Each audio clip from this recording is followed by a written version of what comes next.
Hello అండి. Welcome to our channel. బాగున్నారండి అందరూ? నేనైతే బాగున్నానండి. 2 డేస్ అయితే విలేజ్‌కైతే ఎళ్ళొచ్చామండి. ఇంకా దాని గురించి అయితే వీడియోస్ అయితే అప్‌లోడ్ చేయలేదు.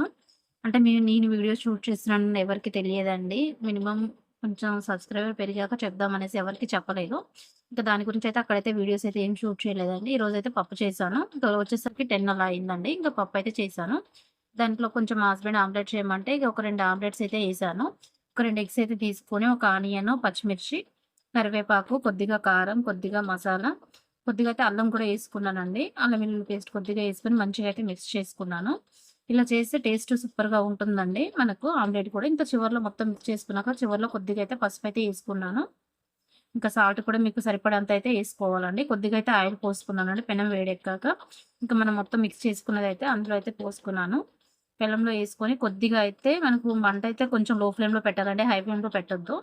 లో ఫ్లేమ్‌లో పెట్టి కుక్ చేసుకుంటే బావుంటుందండి. మంచిగా కుక్ అవుతుంది లోపల గూడా. ఇంకా అలా అనేసి మిడిల్ మధ్యలో ఒక్కసారి అయితే క్యాప్ అయితే తీసి మంచిగా అయితే అనుకున్నాను. ఇంకా అలా ఒక 1 మినిట్ అట్లా మగ్గాకండి సెకండ్ సైడ్ కూడా టర్న్ చేసుకున్నానండి. ఇంకా 2 సైడ్‌లు మంచిగా కుక్ అయితే చేసుకున్నానండి. మా ఆమ్లెట్ అయితే సూపర్ టేస్టీగా ఉందండి. ఒక్కసారి ట్రై చేయండి. వీడియో నచ్చితే లైక్ చేయండి, షేర్ చేయండి, సబ్స్క్రైబ్ చేసుకోండి.